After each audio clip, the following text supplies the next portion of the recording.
नमस्कार मित्रों, आप सभी का बहुत स्वागत है। और आज की जो चर्चा का केंद्र है वो मोदी जी की ही कुंडली है। वृश्चिक लगन पे मैंने पहले भी बात की है। वृश्चिक लगन बहुत रहस्यमय है। अब यहाँ पर हम देखते हैं मंगल जो हैं अपने ही लगन में बैठे हुए हैं। वृश्चिक लगन यानी स्वराशि के मंगल, ये अपने आप में राजयोग होते हैं। वहीं पर उन्हें चंद्रमा का साथ भी मिला हुआ है। हालांकि चंद्रमा वृश्चिक राशि में नीच के कहे जाते हैं, परंतु चंद्र मंगल में आपस में मित्रता है। और इस कुंडली में चंद्रमा जो है भाग्य का कारक भी हैं, यानी भाग्येश हैं। तो ये अपने आप में एक महालक्ष्मी योग बन जाता है कि आप देख सकते हैं मोदी जी की माता का उनके जीवन में काफ़ी महत्वपूर्ण रोल है। तो उनका समर्थन उन्हें हमेशा प्राप्त हुआ है। और आप ये भी जानते हैं कि जो चंद्रमा है माता का और मन का कारक कहे जाते हैं। कोई भी सुख का अनुभव हम जब कर पाते हैं जब हम मन से खुश महसूस कर पाते हैं। मन के हारे हार, मन के जीते जीत।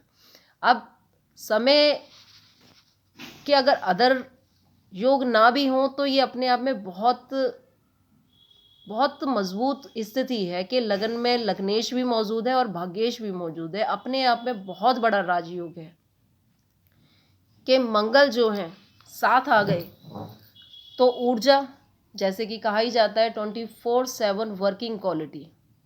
मोदी जी की कभी तबीयत खराब नहीं होती। कारण क्या है कि मंगल लगन में मौजूद हैं कि उनको सपोर्ट करते हैं।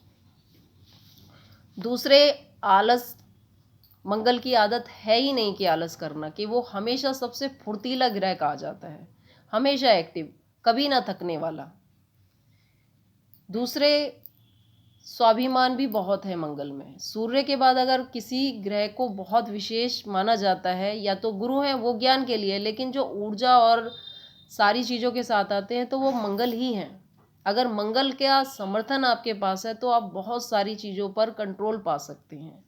मंगल हमें बेस्ट, कहते हैं ना, शत्रुओं से निपटना है तो हमें मंगल का अच्छा होना बहुत अच्छा होता है। एक तो ये है कि शौर्य का कारक है मंगल। दूसरे, मंगल को बुद्धि और युक्ति के लिए भी जाना जाता है। जैसे मंगल हनुमान जी को प्रेजेंट करते हैं कि उनकी जो बुद्धि है, उनका जो ज्ञान है, उसके आगे कोई टिकता नहीं है। तो ये मंगल का ही गुण है कि इतना अच्छा क्लेवर माइंड होगा। जैसे कि हम देखते हैं 5th हाउस में राहु है, यहाँ पर ये गुड लर्निंग स्किल्स, बहुत तेज़ी से चीज़ों को सीखते हैं, बहुत तेज़ी से ऑब्जर्व करते हैं, शार्पनेस दिखाती है माइंड की। कहते हैं ना, ज्ञान तो होगा लेकिन उसमें वो शार्पनेस भी होगी। सिर्फ भाषण देना ही केवल ज्ञान नहीं होता, अपने भाषण पर अमल करवा लेना, उस चीज़ को कहते हैं क्लेवर माइंडसेट। तो इस कुंडली में अगर मैं कहूँ तो ये चीज़, मंगल और चंद्र की युक्ति, लग्नेश, जैसे कि मैं शुरू से बताती आ रही हूँ कि किसी भी कुंडली में अगर लगन का मालिक लगन में आ जाए और हम उसके सही, उस ग्रह के अनुसार विपरीत कार्य ना करें, तो ये अपने आप में किसी भी साधारण कुंडली के लिए अपने आप में एक बहुत बड़ा राजयोग है कि कैसी भी स्थिति हो आप शानदार प्रदर्शन करेंगे। दूसरे, यहाँ पर आ गया राहु की स्थिति, ये बहुत अच्छी चीज़ है। दूसरे, हम यहाँ देखते हैं अष्टम का जो मालिक है, अष्टम हमने पहले भी कहा है कि रिसर्च जो होती है वो सारी अष्टम से होती है। वो लाभ भाव में बैठते हैं, सूर्य के साथ बैठते हैं। और केतु, केतु के नेगेटिव प्रभाव आपने सुने होंगे कि सर्जरी का जो कारक है वो केतु है, लेकिन उससे भी ज़्यादा अध्यात्म का और एकाग्रता के लिए केतु को जाना जाता है। अब ये तीनों कॉम्बिनेशन हमारे लाभ भाव में बने हुए हैं, बुध, सूर्य और केतु। तो ये एक एकाग्रता, सूर्य की ऊर्जा, बुद्धि का विश्लेषण, ये सारा जो कॉम्बिनेशन है ये धारण करने के बाद मोदी जी मोदी बनते हैं।